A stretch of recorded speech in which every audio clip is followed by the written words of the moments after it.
Hi guys, good morning. Today we are here at Graham ATV and Bud Car Rental in Chocolate Hills, Carmen, Bohol. Since maganda ang weather today, nag-decide kami ni Mr. na mag-visit sa place nila kasi nga gusto namin ma-experience yung ATV activity nila dito sa Bohol. Alam nyo ba guys, bago kami pumunta sa Bohol, sinabihan ko si Mr. na gusto kong ma-experience yung ATV nila dito. So ayan, pinuntahan talaga namin, naghanap talaga kami ng place kung saan yung makasave kami. Medyo pricey siya guys, but it's okay lang kasi yung experience ba is once lang, no?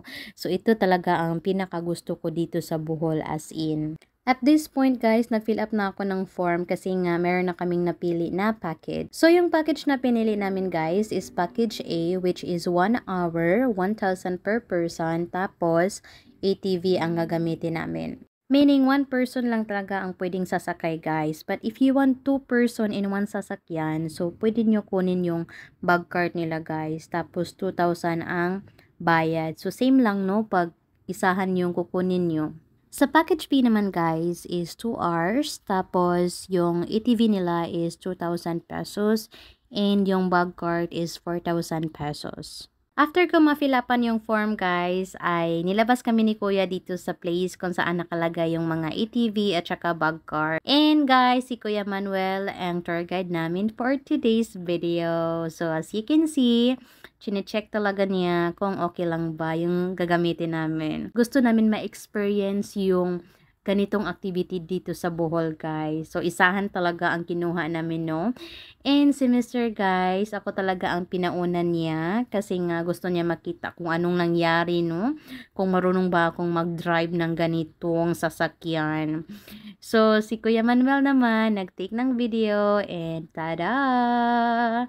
Dito sa area guys, pwede kayong magbalik-balik dyan, no? Sa pagdadrive niyo. Pabalik-balik talaga kami ni Mr. guys sa pagdadrive dito sa area na to kasi nga gusto namin sulitin yung bayad namin at saka yung time namin dito sa Bohol. Kasi nga, medyo malayo yung Bohol guys sa tinitirhan namin, no? Kasi nasa ibang island kami. So, ayan, sulit na sulit talaga yung pagdadrive namin ni Mr. So, guys, dito naman banda, si Mr. gusto niya talagang mag-drive dito sa tubig, guys.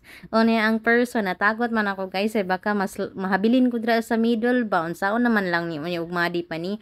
But si kuya, sabi niya sa akin, don't worry, ma'am. Di yan, madi. Kayang-kaya mo yan. So, ayan, tingnan niyo naman, ang saya-saya ko dyan, di ba? And of course, guys, hindi namin malilimutan ang human drone nila dito sa Bohol. So, that's it for today. Thank you for watching. Bye!